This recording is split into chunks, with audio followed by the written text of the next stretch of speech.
There's a true story of a small village in India. And in this village, there was this family that came to a saving faith in Jesus Christ as Savior and Lord. This agitated the village so much, and everybody became so upset that an angry mob gathered and shoved them into the public square. The village chief confronted them, and he said to the man, "If you and your family will not recant your faith, you all will surely die." The man didn't know what to say or what to do. And so the only thing that came to mind for him were the words of a song that he himself had composed when he had first surrendered his life to God. And so he began to sing, "I have decided to follow Jesus. No turning back, no turning back." And with that, horrifically, his children were killed. I have decided to follow Jesus. I have decided to follow Jesus. I have decided to follow Jesus. No turning back, no turning back.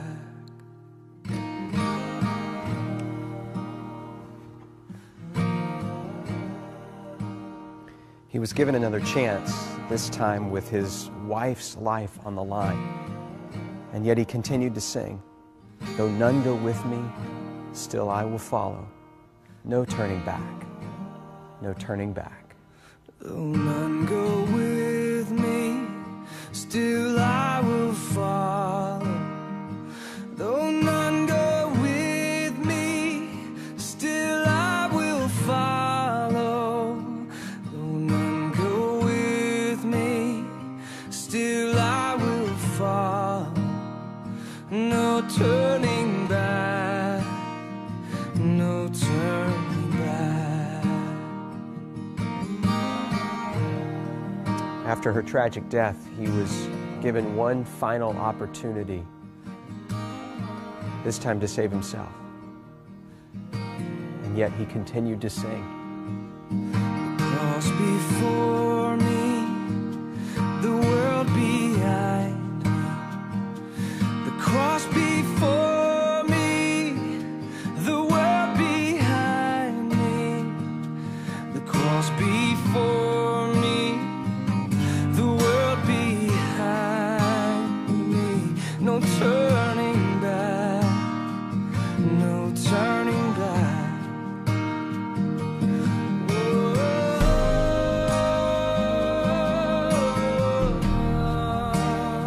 Even though that man and his family died on that day, something remarkable happened.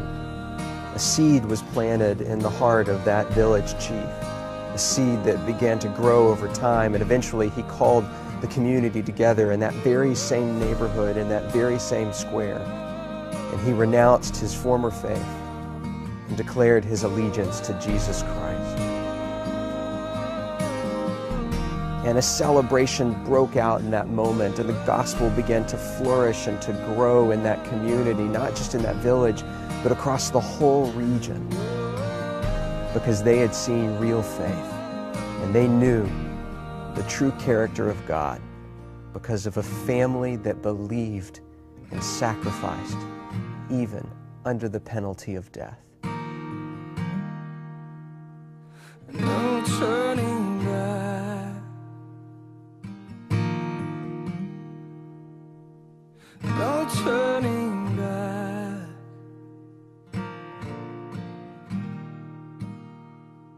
no turning back. 샬롬, 주님의 평강이 여러분과 함께하기를 기원합니다. 오늘 성경 읽기와 말씀 묵상을 통해 하나님의 말씀을 깨닫는 지혜와 기도하고 간구하는 모든 것들 위해 응답의 열매가 충만하기를 소망합니다. 오늘 성경 읽기 내비게이션은 민수기 30장입니다. 모세가 이스라엘 자손 지파의 수령들에게 말하여 이르되 여호와의 명령이 이러하니라. 사람이 여호와께 서원하였거나 결심하고 서약하였으면 깨뜨리지 말고 그가 입으로 말한 대로 다 이행할 것이니라. 또 여자가 만일 어려서 그 아버지 집에 있을 때에 여호와께 서원한 일이나 스스로 결심하려고 한 일이 있다고 하자.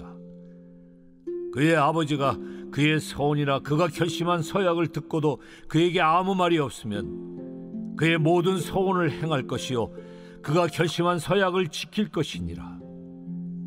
그러나 그의 아버지가 그것을 듣는 날에 허락하지 아니하면 그의 서원과 결심한 서약을 이루지 못할 것이니 그의 아버지가 허락하지 아니하였은즉 여호와께서 사하시리라.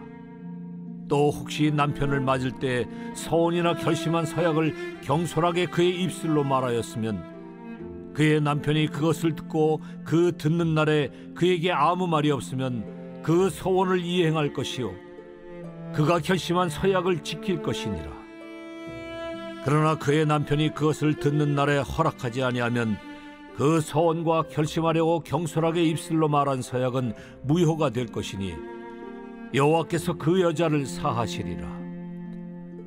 과부나 이혼당한 여자의 서원이나 그가 결심한 모든 서약은 지킬 것이니라.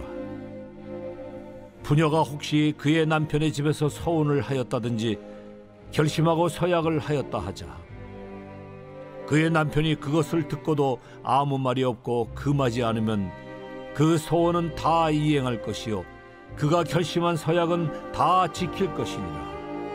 그러나 그의 남편이 그것을 듣는 날에 무효하게 하면 그 서원과 결심한 일에 대하여 입술로 말한 것을 아무것도 이루지 못하나니 그의 남편이 그것을 무효하게 하였은즉 여호와께서 그 부녀를 사하시느니라.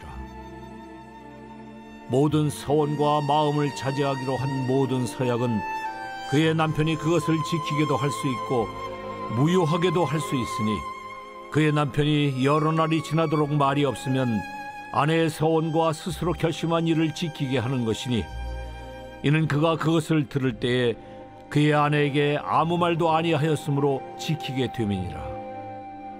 그러나 그의 남편이 들은 지 얼마 후에 그것을 무효하게 하면 그가 아내의 죄를 담당할 것이니라. 이는 여호와께서 모세에게 명령하신 규례니 남편이 아내에게 아버지가 자기 집에 있는 어린 딸에 대한 것이니라.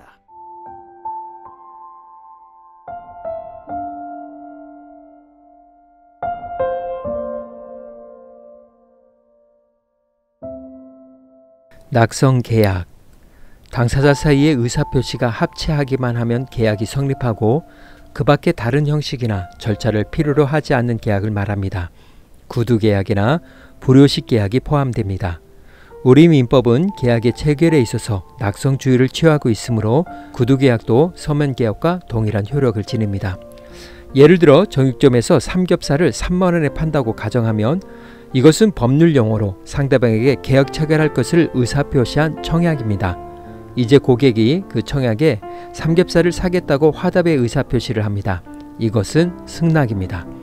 이 세상의 90% 이상의 계약은 이렇게 청약과 승낙의 의사표시가 합치만 되면 일단 계약이 성립합니다.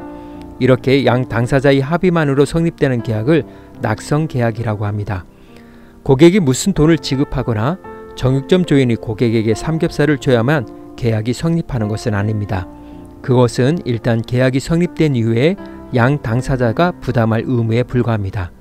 계약이 일단 성립되면 이제 정육점 주인은 고객에게 삼겹살 인도 의무를, 고객은 대금을 지급해야 할 의무가 생기는 것입니다.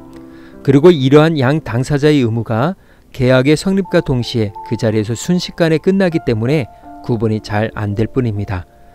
법원은 낙성계약의 효력에 대해 청약의 의사표시는 그 내용이 이에 대한 승낙만 있으면 곧 계약이 성립될 수 있을 정도로 구체적이어야 하고 승낙은 이와 같은 구체적인 청약에 대한 것이어야 할 것이며 이 경우에 그 승낙의 의사표시는 특별한 사정이 없는 한 그 방법에 아무런 제한이 없고 반드시 명시적임을 요하는 것도 아니다 라고 판결했습니다. 요즘 신조어로 노쇼라는 말이 있습니다. 예약을 하고 나타나지 않는 것을 의미합니다. 이러한 경우 역시 낙성 계약이 성립되지만 증명할 자료가 없으면 업주는 곤란에 처하게 됩니다. 그렇기 때문에 음성 녹음을 해두는 것이 좋습니다. 그리고 노쇼를 하는 경우에는 업무 방해죄의 처벌을 받을 수 있으며 공공의 신뢰를 무너뜨리는 비윤리적인 행위이기 때문에 낙성 계약은 반드시 지켜져야 합니다. 성경에서 말하는 서원이나 맹세도 낙성 계약의 일종입니다. 서원은 조건적인 것으로 만일 하나님이 이렇게 해주시면 제가 이렇게 하겠습니다 라는 자발적 형태로 이루어지며 대체로 위기에 처했을 때 하나님의 도우심을 받기 위해서 또는 베풀어 주시는 은혜에 감사하기 위해서 행해집니다. 맹세는 법정이나 사람들 앞에 어떠한 조건도 달지 않고 무엇을 하겠다고 선언하는 것이나 자신의 결백을 주장하며 선언하는 일입니다. 맹세도 서원처럼 재물이나 사람을 약속할 수도 있습니다. 맹세와 서원은 이같이 어느 정도의 차이를 두고 있지만 민수기 30장에서는 이 두 단어의 차이가 거의 드러나지 않습니다. 이 두 개념의 공통점은 하나님의 이름을 언급하며 한 약속과 선언이기 때문에 꼭 지켜야 한다는 점입니다. 서원의 일반적인 원칙은 반드시 시행되어야 한다는 점을 명백히 하고 있습니다. 비록 여성의 서원의 취소가 허용되는 경우들을 말하고 있지만 구약 성경의 대어 원칙은 서원을 반드시 이행하는 것이라는 점을 결코 망각해서는 안 됩니다. 일반적으로 서원과 맹세는 동시에 이루어집니다. 서원은 하나님께 어떤 것을 하겠다는 적극적 윤리와 어떤 것을 하지 않겠다는 소극적 윤리에 대해 반드시 지키겠다는 맹세로 성립됩니다. 서원은 자신이 자발적으로 하는 것이며 서원을 하지 않는 것이 죄가 되지는 않습니다. 그렇지만 서원한 이상 반드시 지켜야 하며 이행하지 못할 경우에는 속죄제를 드려 용서를 받아야 했습니다. 여자의 서원에 대한 문제는 그녀의 결혼을 기준점으로 해서 크게 세 시기로 나누어집니다. 서원한 여자가 아직 혼인 전후로 부모와 함께 살 경우, 서원했으나 이행 전에 결혼한 경우, 또한 사별이나 이혼을 통해 결혼이 종료된 경우, 서원의 시점이 결혼 이후의 경우, 아버지와 자신 그리고 남편이 서원 이행 여부를 각각 판단하도록 했습니다. 서원은 일단 맹세를 하고 선언을 했다면 특별한 경우가 아니라면 꼭 지켜야 합니다. 서원을 지키기 위하여 본인의 동의 없이 남을 희생시키는 것도 무책임한 일이기 때문입니다. 또한 경우에 따라서는 서원이 무효가 되는 것은 때로는 하나님이 자신의 권한을 포기하신다는 것을 의미합니다. 하나님이 권한을 포기하신다는 것은 주의 백성들이 너무 자신의 권한을 앞세우는 것이 바람직하지 않다는 것을 의미합니다. 만일 서원이 율법을 어기는 행위라면 저절로 무효가 됩니다. 서원을 하는 것보다 더 중요한 것은 율법대로 사는 것입니다. 그러므로 서원을 통해 율법을 어기는 일은 결코 용납될 수 없습니다. 사회사본으로 유명해진 쿰란 공동체도 이러한 원리를 강조했던 것으로 알려져 있습니다. 랍비들은 정당한 서원들도 경우에 따라서는 무효화시켰습니다. 그리고 미성년자에게는 이 원리가 적용된다고 볼 수 없습니다. 이스라엘에서는 남자들이 20세가 되어야 성년으로 여겨졌다는 점을 감안할 때 아이들에게는 이 원칙이 적용되지 않았을 것입니다. 전통적으로 랍비들도 아이들의 서원은 특별한 경우가 아니면 유효하지 않았다고 가르쳤습니다. 고린도전서 10장 13절 말씀입니다. 사람이 감당할 시험 밖에는 너희에게 당한 것이 없나니 오직 하나님은 미쁘사 너희가 감당치 못할 시험 당함을 허락지 아니하시고 시험 당할 즈음에 또한 피할 길을 내사 너희로 등이 감당하게 하시느니라. 오늘 구약 성경 읽기 내비게이션은 민수기 30장 낙성계약이었습니다. 이 시간 기도의 자리로 나아갑니다. 서원은 하나님께 대한 자원하는 마음으로 드리는 헌신이며 믿음의 표현입니다. 그렇기 때문에 서원을 강요하지는 않지만 구원받은 백성으로서 자연스럽게 나타날 수밖에 없는 그리스도인의 삶이기도 합니다. 서원을 경솔히 여겨서는 안 되지만 여성들에게 땅을 분배하는 것이나 서원한 것에 대해 부담이 클 경우 하나님은 긍휼히 여기시며 은혜롭게 나아갈 길을 열어주시기도 합니다. 그렇기 때문에 서원은 은혜의 마중물과 같습니다. 말씀의 교훈을 생각하며 기도의 자리로 나아갑니다.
사랑의 하나님, 베풀어 주신 은혜에 서원했지만 시간이 흘러가면서 당연한 것으로 여기며 지키지 않았던 것들을 고백합니다.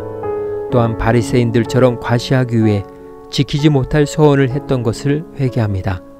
그렇지만 서원이 하나님의 백성으로서 헌신과 믿음의 고백이라는 것이기에 오늘도 새 노래로 서원하며 나아가오니 서원이 성취될 수 있는 은혜로 이끌어 주옵소서. 오늘은 이렇게 고백하며 나아갑니다. 서원은 하나님의 은혜에 대한 고백입니다. 예수님의 이름으로 기도합니다. 아멘. 이제 음악이 마칠 때까지 자유롭게 기도합니다. 하나님께서 우리의 기도에 귀 기울여 주십니다.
우리의 기도를 들으신 하나님께서 오늘도 동행하십니다. 주 안에서 승리하십시오.